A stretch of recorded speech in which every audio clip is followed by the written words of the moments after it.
Tonight, we're not just telling a story, we're gently slipping into another time, one of shadows and marble, of silk and suspicion, of laurel crowns and lonely queens. You're safe now. No notifications, no urgency, just stillness, and a slow drift into a world long gone. Take a moment. Let your head sink heavier into the pillow. Loosen your jaw. Feel your spine unwind, like an ancient scroll slowly unrolling. Now breathe in through your nose. Hold, and gently out through your mouth. Let that breath carry you down through the centuries to a place where history and imagination blur. Tonight we lie in the shadow of empires, and your guide is your curiosity. Imagine this. You've been chosen. Out of all the noble daughters in the empire, it is you who has been selected to marry the emperor. The news comes quietly. A scroll, hand-delivered in the evening, a wax seal still warm. Your father does not speak at first. He only nods, then bows, then leaves the room. You stand alone in the flickering candlelight, the note trembling slightly in your hand. The words are few, but their meaning is everything. The emperor invites you to join him at court, for honor, for empire, for destiny. And just like that, your old life begins to slip away. The chariot ride is long. You travel through countryside and city, greeted by bowed heads and curious glances. When the palace gates finally open, they do so silently, as if they've been waiting just for you. It's colder here. The marble under your shoes hums with stories. The walls are lined with statues, each face eerily alive in the torchlight. You're escorted to your chambers. A servant wordlessly pours you wine. Another lays out your robe. No one explains what will happen next. No one needs to. This is not a love story. This is Rome. Now, take a slow breath. Let your mind relax into the velvety dark behind your eyelids. You're not you anymore. Not for now. You're her. The newest bride in a long, long line of women who shared a bed with power and paid the price. With each exhale, let yourself sink deeper into her world. You do not need to fix anything here. You are simply observing, safe, wrapped, still. You don't yet know the stories of the women who came before you. You've heard names: Livia, Messalina, Octavia, Domitia, Faustina. You've heard they were regal, intelligent, beautiful, deadly. You've heard less about how they cried at night, how they had guards posted at their doors, how some were loved only in public and forgotten in private, how a single word could get them exiled, or worse. And now, it's your turn. You don't see the emperor on your first day, not until the feast. The hall is bright, not from firelight, but from mirrors placed behind every torch. It makes the air shimmer. Your name is announced. You enter slowly. He watches you. From the top of a golden dais, surrounded by senators, generals, and ghosts. He doesn't smile, he gestures, and you sit beside him. And in that moment, you understand. You are not here to be adored. You are here to reflect his power. Let that thought dissolve like mist. Let your body soften, as if the cushions beneath you were clouds. There is no pressure on you here, no decision to make, only the comfort of knowing this is just a story, a whisper, a night wind brushing past a half-forgotten statue.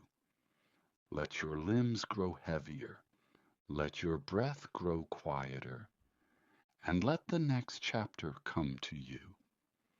Now, we float backward, back into the earliest years of the empire, when the republic had fallen silent and the world held its breath for a new kind of ruler.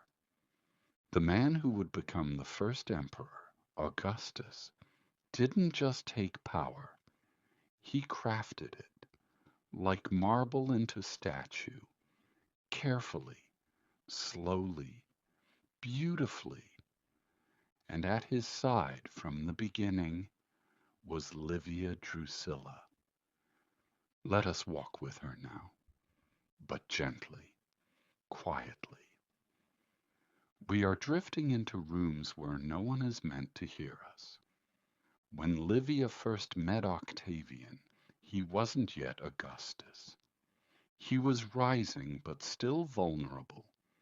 The empire to be was just a set of promises. She was married to another man at the time, a powerful man, but not powerful enough. And within a year, she was Octavian's wife. No scandal, of course, not officially. Rome cleaned it up.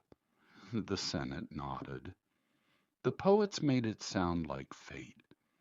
But behind the ceremony there were rumors, as there always would be. Did he take her? Did she scheme it? Did she even have a choice? Let that thought pass. Let it float by like a curl of smoke. We are not here to judge her. We are here to understand. Livia was no ornament. She didn't simply stand beside Augustus. She advised him, quietly, constantly, carefully. When senators needed to be swayed, she helped choose their replacements. When rivals disappeared, her name was whispered in the same breath. Some claimed she poisoned enemies. Others said she even poisoned Augustus himself, slowly, sweetly, so her son Tiberius could take the throne. Was it true? Maybe. But in Rome, truth didn't matter as much as perception. And perception? That she controlled beautifully. Let's step into Livia's private garden. The sun is low, golden. Olive trees cast dappled shadows across polished stone. The scent of rosemary and laurel fills the warm air. You walk past fountains trickling with clean water. Birdsong weaves through the branches. Somewhere nearby, a servant reads softly from Virgil. Livia sits in the shade. Her posture is perfect, her expression unreadable. She turns a page of parchment, sips watered wine, smiles, just slightly, and you realize this garden is more than beautiful. It's a chessboard. Livia kept her place beside Augustus for decades. She gave him no sons of his own, but she raised his heirs, shaped his image, guarded his myth. And in the end, when he died, He made her a goddess. Officially, the Senate deified her, but power always comes at a price. Livia outlived him, and when her son Tiberius took the throne, he didn't celebrate her. He feared her. He kept her at a distance, resented her interference, blocked her from full honors at her funeral, and still the people remembered. She ruled like a man with the voice of a woman. Let those words echo softly now, not harsh, not bitter, just drifting through the air like autumn leaves. You are not Livia, but tonight you've stepped into her world. Feel the stone garden fade away. Feel the whisper of warm air disappear. Let your breath grow long again. Smooth, empty. You're floating back now, away from power, away from politics, away from the soft, dangerous smile of a woman who lived too long in the shadow of gods. You are in your bed, your room, your moment. Let the quiet return. Sleep comes easily when you stop holding up masks. And in the next part of our journey, we'll meet a very different empress, one who played with fire and danced too close, Messalina. But for now, rest. Let the olive trees of Livia's garden fade. Let the scent of laurel dissolve. Let your thoughts drift gently down into another chapter, a darker, faster one. We are no longer in the careful hands of a regal matron. We are now stepping into the life of a girl married off before she understood the game, a girl who would learn too late that Rome is only kind to the cunning, never the free-spirited. Her name was Valeria Messalina, and her story begins with silk and ends in silence. Messalina was just 14 or 15 when she married Emperor Claudius. He was older, decades older, scholarly, limping, hard of hearing, often dismissed as weak. The perfect man, some thought, for a girl who wanted freedom. They lived in the shadow of greater names, Augustus, Tiberius, Caligula. The empire was still young, still dangerous. But Messalina? She bloomed in it.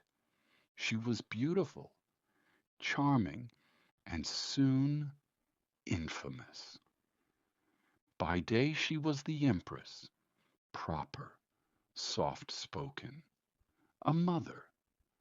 By night, she slipped out under cover of darkness, disguised, mischievous.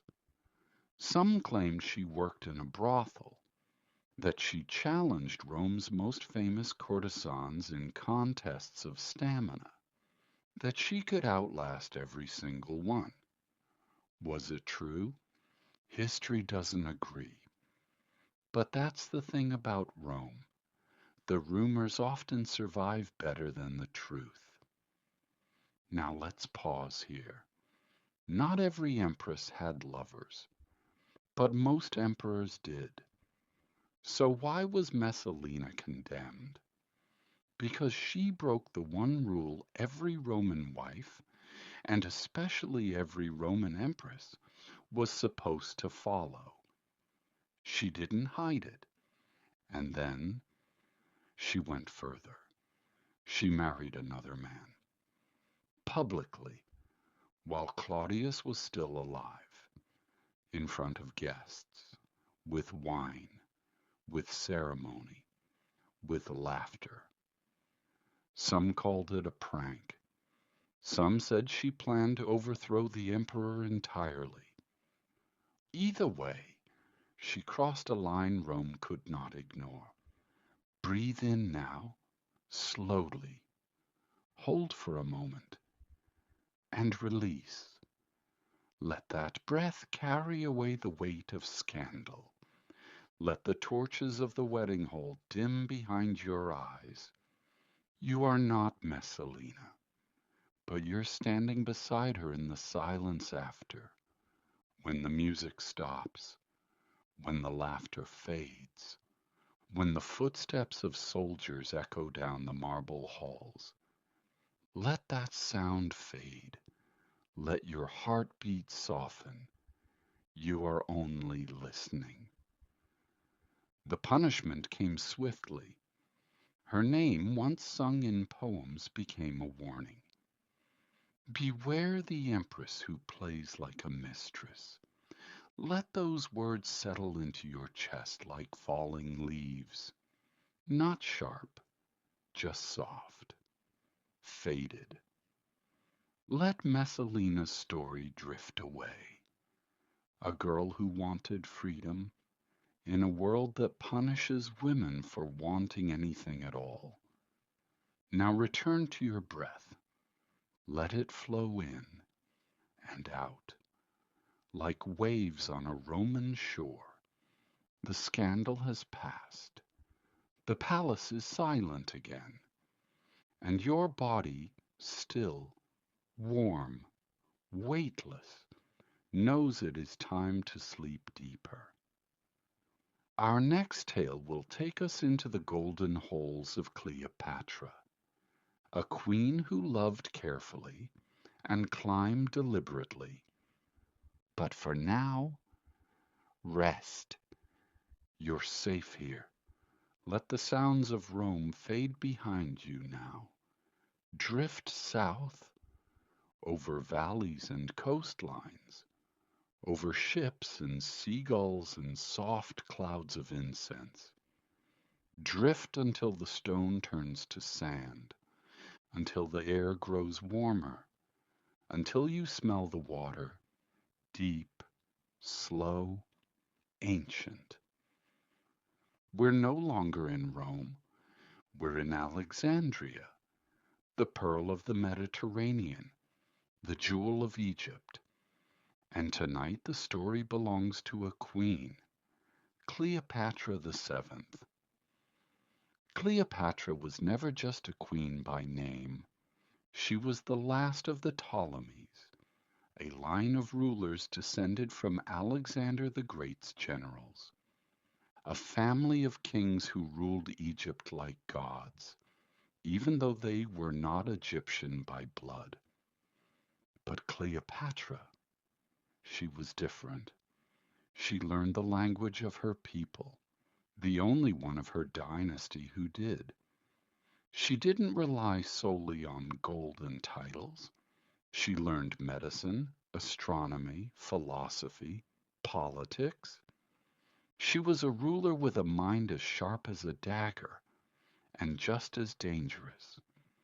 When her father died, she became queen, but not alone. She was forced to share the throne with her 10-year-old brother and later to marry him by law. A child, a threat, and before long, an enemy. The marble walls of Alexandria may have shimmered with gold, but behind them raged war. Cleopatra was driven from the palace, exiled, stripped of her power by her brother's advisers. She didn't cry, she didn't plead, she waited, watched, plotted, and when the time came she made her move, not with an army but with charm, a charm that would change the course of history. You've likely heard this part before, but listen now with fresh ears. It's evening.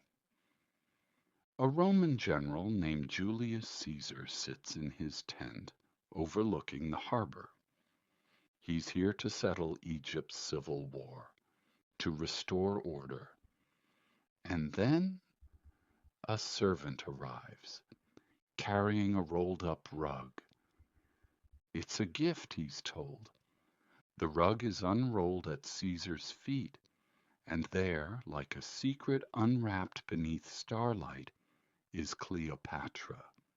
Not frightened, not submissive. She rises, smiles, and speaks to Caesar in his own language, fluent, clear, bold. In that moment, the war shifts. Cleopatra and Caesar become lovers. She is 21. He is 52. Some say she bewitched him. Others say she simply understood him. With Caesar's help, Cleopatra regains her throne. She rules once more, this time without her brother. A child is born, a son, Caesarion, little Caesar. The Queen of Egypt now holds more power than ever. And Rome? Rome grows nervous. Now breathe. Picture yourself in Cleopatra's palace. The ceilings stretch high, painted with constellations. Gold leaf mosaics ripple underfoot. 1,000 oil lamps flicker in bowls of bronze. You lie on a divan beside a tranquil pool. Papyrus sways in the breeze. Somewhere someone plays the flute. Slow, winding notes.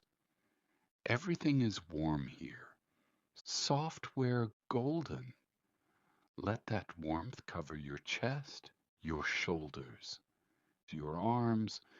You are safe in this dream. You are only observing, but dreams end. Even golden ones. Caesar is murdered in Rome, stabbed by senators who feared his growing power. Cleopatra, now in Egypt, receives the news, and the world shifts again. No longer protected, no longer celebrated. She must find another path, another ally, and that path leads to Mark Antony. Mark Antony is different from Caesar, younger, wilder, a soldier, a lover, a man of appetite. When Cleopatra meets him, she doesn't appear humble. She arrives by barge with sails perfumed, dressed as Aphrodite herself. Antony is enchanted. They become inseparable. They dine together each night. They dress in costumes, play games, mock the stiffness of Roman politics. They fall in love, perhaps foolishly, perhaps fiercely. Children follow, and with them fear from Rome. Rome doesn't like when foreign queens birth kings. The Senate declares war, not on Egypt, but on Cleopatra herself. She becomes a villain in every poem, a snake, a temptress, a threat. Antony's enemies rise under Octavian, Caesar's adopted son. And soon the battle begins. At Actium their fleet fails. Antony is wounded and dies, believing Cleopatra is already gone. Cleopatra, upon hearing the truth, follows him. Whether by asp or poison, no one knows for certain. But she chooses her end, and with her ends the line of pharaohs. Let that sadness settle. Let it pass through you. Now imagine the palace once more, this time silent. No guards, no whispers, only the soft breeze from the Nile. You sit at the edge of Cleopatra's bedchamber. The sheets are untouched. The lamp still burns. But she is gone, and all that remains is the story. Let your body become still. Let your chest rise and fall, and let yourself drift with the queen, not in sorrow, but in strength. Let the warmth of Egypt fade behind you. The scent of jasmine and myrrh disappears. The Nile softens into a quiet hum. And now Rome again rises beneath your feet. But this time it feels colder. We walk not into the arms of passion, but into the silence of duty. This is not the world of Cleopatra. This is the world of Octavia. She was everything Rome admired in a woman, modest, noble, obedient, and she was punished for it. Let's step into her story gently, because hers is a quieter kind of tragedy. Octavia was born into one of Rome's most powerful families.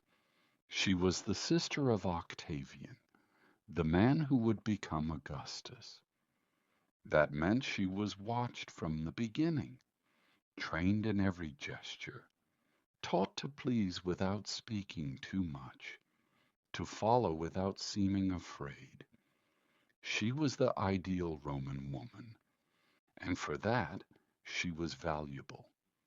So they married her to a rising star, a man named Mark Antony. Yes, that Mark Antony. Before Cleopatra, before the scandals, he was Octavia's husband. Octavia loved peace. She wanted stability, and for a time she brought it. While Antony ruled the eastern provinces and Octavian ruled Rome, Octavia stood between them, a bridge, a hope, a promise. But men of ambition rarely keep promises. And Antony, he left. He sailed back to Egypt, back to Cleopatra. He left Octavia behind with their children, alone. The Senate mourned. The people pitied her. But Octavia did not collapse. She raised the children of Antony and Cleopatra as her own. She stayed in Rome, and when her brother took power, she faded into the background. And then something strange happened. She was married off again, this time to someone worse.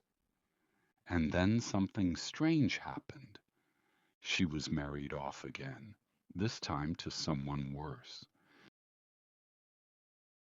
Now breathe in and slowly out. We are stepping into colder halls now, into a time of silver and smoke, of mirrors and madness. Octavia is no longer young, but she is still useful. The Emperor Nero, only a teenager, is told to marry her, to anchor his wildness, to give him legitimacy.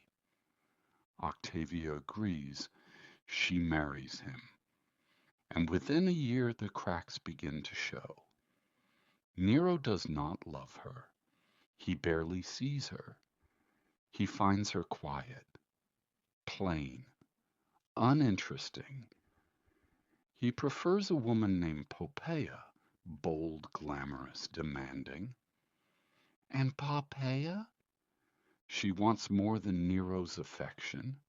She wants Octavia gone. So the rumors begin. They say Octavia is barren, that she cannot give Nero an heir, that she is cursed, cold, useless. And in a world where a woman's worth was measured by the sons she bore, that was a death sentence. Now breathe with her. Octavia walks the halls of the palace. The marble echoes beneath her sandals. The curtains are always drawn. The servants look away. She is still empress, but only in name. She speaks little, smiles even less. She has learned that in Rome silence is the safest sound a woman can make. But safety never lasts. Nero divorces her.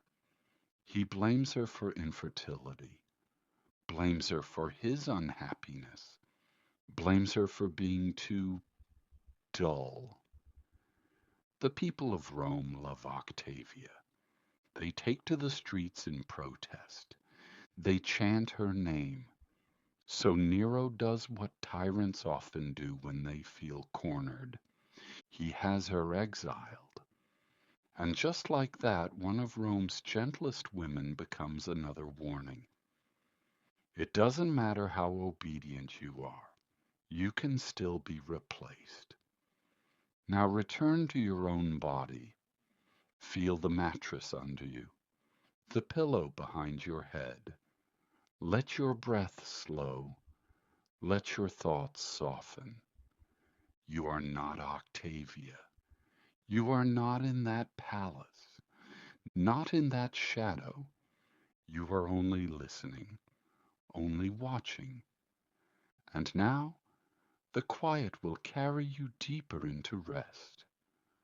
We will visit one more, Poppaea, the woman Nero did love, and how that love turned violent. But for now, exhale and let the silence embrace you. Close your eyes again. We return to the palace, but this time it feels different. The lamps burn lower. The voices behind closed doors sound sharper. The curtains hang heavier, as if soaked in secrets. The empire is no longer ruled with grace or glory. It is ruled by whim and fear. And at the heart of it sits a man, young, unstable, erratic, Nero, and beside him, not in silence but in luxury, is a woman named Poppaea Sabina, a woman who climbed to the very top and still could not save herself. Poppaea was born into nobility. She had education, connections, style. But what set her apart was her beauty. Even in a city that worshipped it, Poppaea dazzled. She was called porcelain, statuesque, untouchable. She bathed in milk, not water. She perfumed her hair with saffron and rose oil. She dressed like a goddess and often made people believe she was one, but she was not soft. She had been married before. She had watched and learned. And when she met Nero, she chose ambition. Nero was still married to Octavia when Poppaea entered the scene, but she didn't whisper behind closed doors. She demanded. She wanted to be empress, not eventually. Now, and Nero, obsessed with her, obeyed. He divorced Octavia, then had her exiled, then killed. Poppaea didn't blink. She had power now, a crown, a palace, but even she couldn't control the storm she had attached herself to. Now step inside her world. The walls of her room are lined with silk. The air smells of almonds and myrrh. She reclines on a couch of ivory and feathers. A mirror sits nearby, gold trimmed, flawless. Servants light sandalwood candles. The floor is soft with carpets brought from the east. You are not a threat here. You are simply drifting through her story. Her voice is smooth. Her laughter is rare. But her eyes, always watching. Poppaea bore Nero a daughter. She gave him what Octavia never could, an heir. And for a time things were calm. The empire sang her praises. The poets compared her to Venus. But power tied to a man like Nero was always dangerous. He drank, he brooded, he burned cities and blamed Christians. He believed himself a god. And Poppaea, she scolded him, perhaps just once, perhaps more. Maybe she complained of his affairs, maybe she mocked his singing, maybe she was simply too pregnant to walk away. And one night he kicked her in a fit of rage, a single blow. She was pregnant, and she died. Nero wept. He blamed his temper, then blamed fate, then blamed the gods. He ordered her embalmed in precious oils. He commissioned a temple in her honor. He called her divine. But no temple could undo what he had done. No statue could replace the warmth she once gave him. And still she was gone. Loved in life, lost in anger. Her beauty had not saved her. Her ambition had not protected her. She had risen high, only to fall in a single moment of violence. Now exhale. Let the story soften into silence. You are no longer in Poppaea's chambers. You are not walking among her silks and mirrors. You are back, here, in the quiet.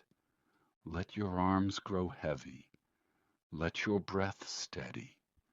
Let your thoughts drift without direction. You've seen what it costs to marry power, to charm a man who cannot be trusted, to win and still lose. Now, sleep. Because next we will meet a woman who didn't seduce her way into power. She simply outlasted it. Domitia. But for now, rest. Let the fires of the last story go dim now. Let the silk and the shouting, the gold and the glory all fall gently away. You're floating again, weightless, cradled by silence. This is a quieter Rome. Not the Rome of poets or passion, but the Rome of shadows, of tension, of stillness stretched too tight. Let your mind soften. Let your breath move like water. Because tonight we walk beside Domitia Longina, a woman who didn't charm her way into history. She simply survived it. She wasn't born a queen, but she was born into privilege, daughter of a general, wife of a man who would become emperor. Her name was not carved in marble songs. Her face was not painted on vases, but she was there, in the background, watching, always watching. In a world ruled by powerful men and dangerous moods, Domitia didn't stand in front of them. She stood just behind. And sometimes that's the only place a woman could live. Let's begin with a small moment. It is morning in the imperial palace. Light slips slowly through sheer curtains, casting pale gold across cold floors. Domitia wakes without sound, not because she is rested, but because it's safer to rise before anyone comes looking. She sits on the edge of her bed.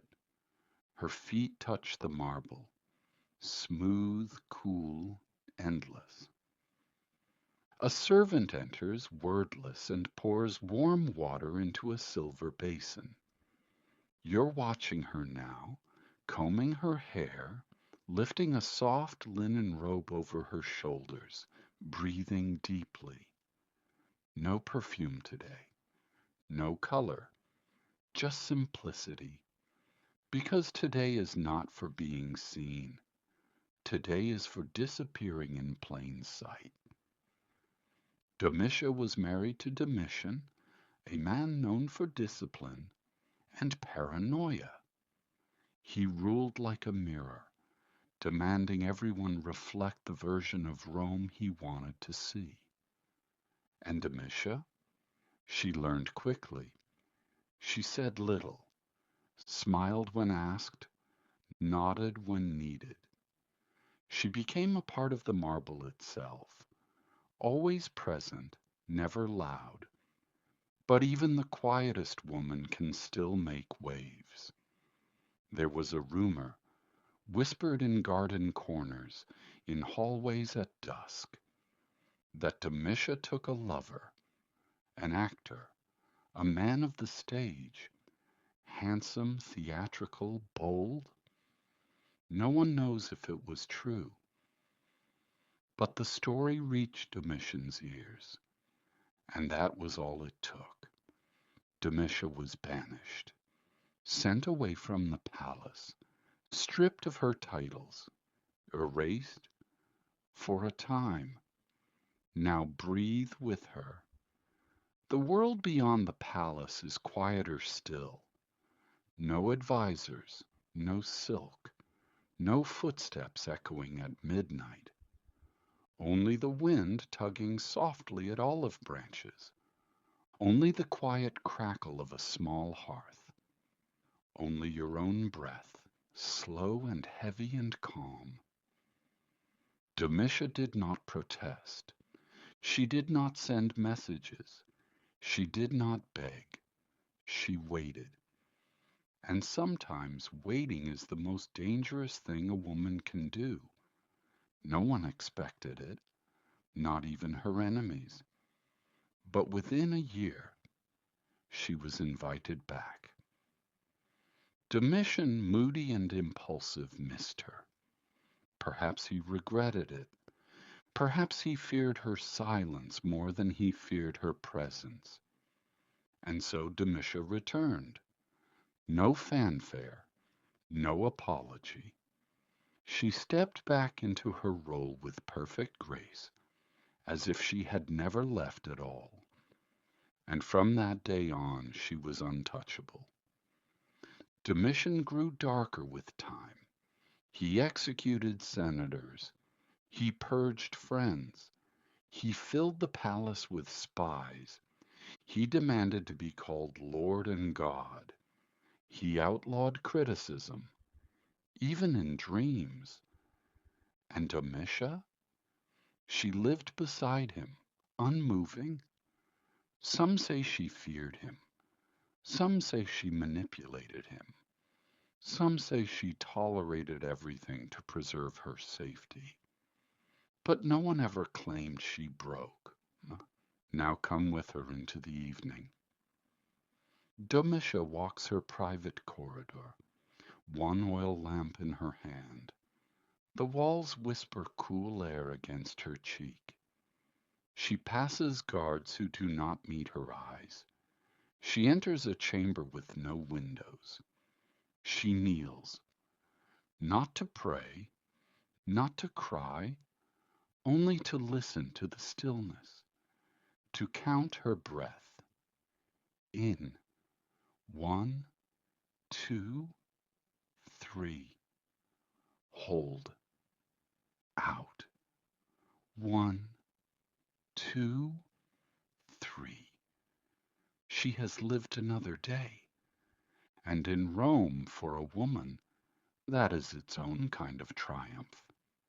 Eventually, even tyrants fall. Domitian's enemies grew in number. His cruelty turned the palace against him. One morning he was assassinated, stabbed by his own servants. He died clutching at marble, at power, at nothing. And Domitia? She outlived him. She outlived the fear, the whispers, the throne. She stayed in Rome, honored, respected, never exiled again. A survivor. Now let the palace dim, let the torches burn low, let the sound of your breathing grow deeper. You are not Domitia. You are not a queen. You do not need to hide, but you can still borrow her stillness. Let your spine soften, let your thoughts blur, let your pulse slow to a gentle hum, and sleep. In the next story, we'll meet Faustina, adored in life, deified in death. But for now, you rest. Close your eyes now. Let the hard stone corridors of Domitia's Rome fade behind you. Tonight the footsteps slow, the voices hush. Even the empire seems to exhale.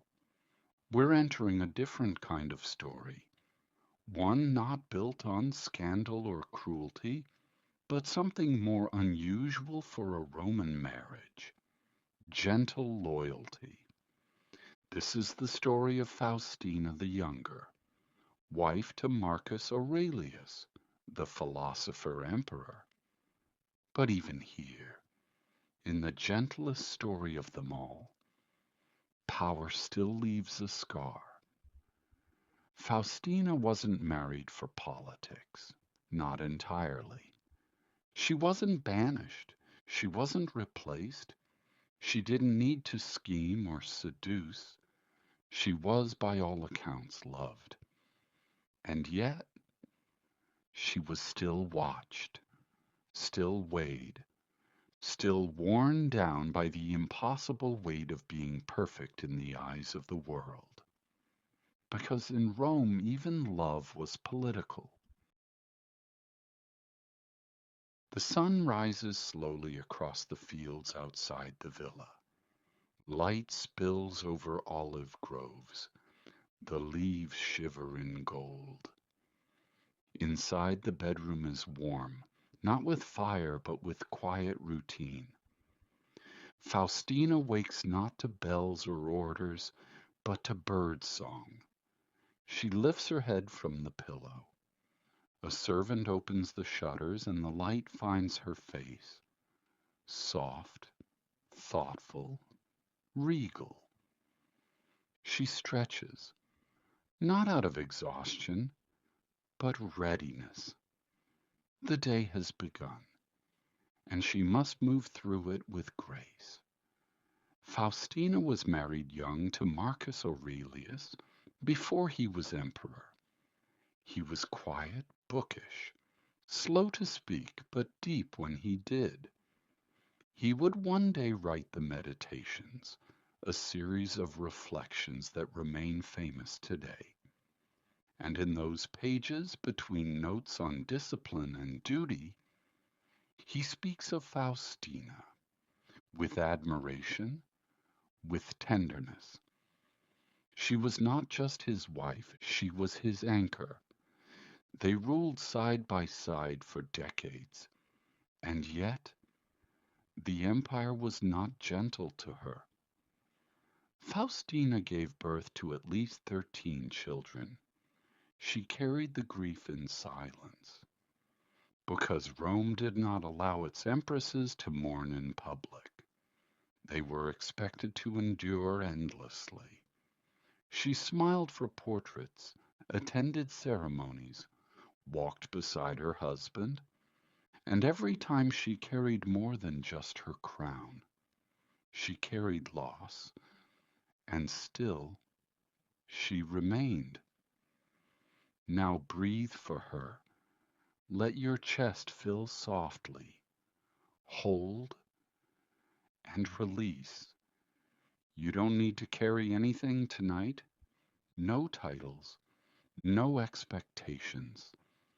Just let it all go. Let your shoulders fall back. Let your eyes grow heavier. In this story, there is no chase, only a quiet woman walking slowly through a golden courtyard, and you floating gently behind her. Even Faustina, so loved in life, was not free from whispers. Jealous nobles accused her of infidelity, claimed her son, the future Emperor Commodus, was not truly Marcus's. Others said she was too powerful, too independent, but Marcus never believed it. He wrote of her devotion, of her loyalty, of her wisdom. And when she passed, far from Rome while traveling with him, he wept publicly. He built her a temple. He had her deified, made into a goddess. Even after passing, she stood beside him. Now imagine that temple. It stands on a hill above Rome, white stone gleaming beneath a violet sky. It is quiet here. The wind carries the scent of cedar and dust. There are no crowds, only columns, and the sound of your breath. You sit beneath a tree, a cypress, and somewhere inside that temple, carved deep into marble, is a single word: Faustina. Not for scandal, not for seduction, but for steadiness. Let your legs grow heavier now. Let your arms fall still. You're not her. But for a moment you felt her world, calm, golden, worn through by quiet sorrow. Let that quiet wrap around you like a shawl. Let the weight of history fall behind you. You are floating now, ready for deeper sleep.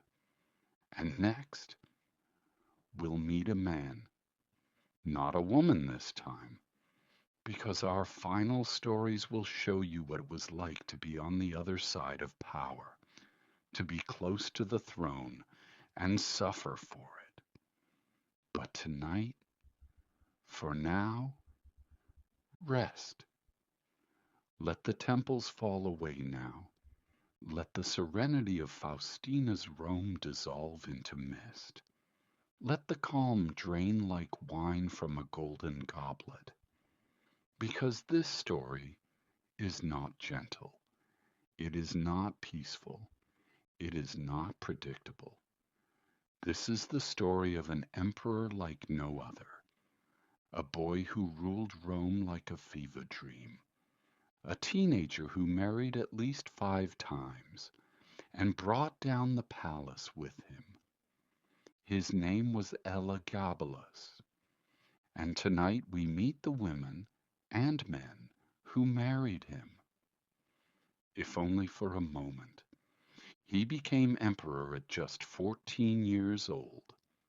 Raised in Syria, steeped in mysticism, dressed like a god. He was not trained to rule. He was trained to worship. And when he came to Rome, he brought his god with him, Elagabal, the sun deity. He didn't lead like an emperor. He led like a high priest in silk robes. He wore makeup. He draped himself in gold. He gave commands from behind veils of incense, and in the middle of it all, he married. Again and again. Let's begin with Cornelia Paula, chosen from a noble family, elegant, beautiful, Roman to her core. She stood at the altar beside a boy emperor dressed in glittering purple. The people watched, stunned, and before the honeymoon was over, she was divorced. No scandal, no explanation, just cast aside, because Elagabalus said she wasn't divine enough, and the search began for someone more interesting. Now step gently into the palace he built around himself. The hallways smell of rose oil and sandalwood. The carpets are deep crimson. The statues wear pearls. You walk barefoot here because shoes are forbidden. You pass dancers rehearsing in silence. You hear music that never stops. This is not Rome. This is a dream, gone sideways. And in the center of it all, Elagabalus reclines. A crown of gold leaves on his head, a snake-shaped ring on every finger, and a bride at his side. But not for long. Her name was Aquilia Severa, a Vestal virgin. In Rome these priestesses were forbidden to marry. Their vow was sacred. Their purity was law. And Elagabalus? He married her anyway. He said it was a holy union, that his God and hers would unite through them. The Senate gasped. The people revolted. But the emperor didn't care, and not long after, he divorced her, only to marry again and again. There was even one man, a charioteer named Zodicus, stunning, strong, athletic. Elagabalus called him his husband, paraded him through the palace. It was scandalous, brazen, unheard of, and for a while they were happy, until Zodicus fell out of favor, like all the others. Rumor has it he was poisoned. Now breathe. The palace is spinning. The stories overlap. The laughter grows louder and then stops. Inhale. 1, 2, 3. Exhale. 1, 2, 3. You're floating through silk curtains now, past golden fountains, past pet leopards, past brides weeping in silence. There is no order here, only dreams, only masks. Let them drift by. Let your heart slow again. You are only observing. You are only floating. At 18 years old, Elagabalus had ruled Rome for 4 years. He had married 5 times. He had built temples, changed laws, broken nearly every Roman taboo. And then the palace turned on him. His memory was erased, his name scratched from walls. The wives were forgotten, their stories never fully told. Only fragments remain. A wedding veil on a statue, a ring lost beneath marble, a name half erased in ink. Now the palace is gone. The laughter has ended. The silks have turned to dust. You're standing in the ruins now. Rain falls soft across broken stone. Vines creep along forgotten altars. A single dove lands nearby and then flies away again. You are alone here, but not lonely. Because history, even wild history, always leaves echoes. Let them fade now. Let your chest soften. Let your thoughts unwind like thread. The strangest chapter has passed, and soon we come to our final story. The emperor who ruled with fire, and the wife who was blamed for lighting it. But for now, let it all go. Let your breath grow longer. Let the rain from Elagabalus's Rome fade. Let the colors dull. Let the gold fall away. Because now we arrive not at a marriage built on love, or chaos, or tradition. We arrive at a different kind of union, a twisted one made of ambition and control. This is not the story of a wife, not quite. This is the story of a mother, Agrippina the Younger, who made an emperor, who ruled beside him, and who was destroyed by her creation. Agrippina was born into power. Her great-grandfather was Augustus, her father Germanicus, beloved general, her mother Agrippina the Elder, a survivor. She was raised in the eye of the empire. She married young, widowed, married again. But her most important union wasn't a love match. It was political. She married her own uncle, the Emperor Claudius, and through him she gave her son a crown. Agrippina's son was named Lucius Domitius Ahenobarbus, but Rome would know him as Nero. She positioned him carefully, with tutors, allies, honors.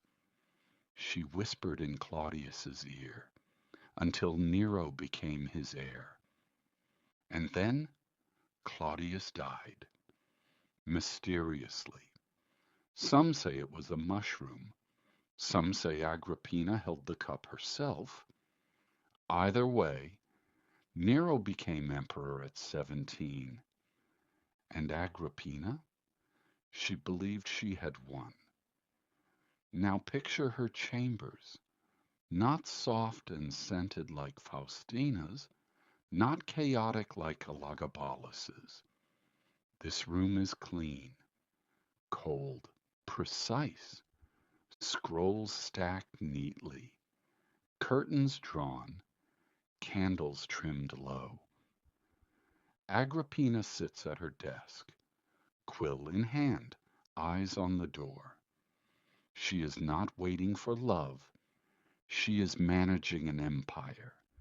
She believes, I made him. I will guide him. I will keep Rome safe. She is wrong. At first Nero listened. He obeyed. He nodded. But with time he changed.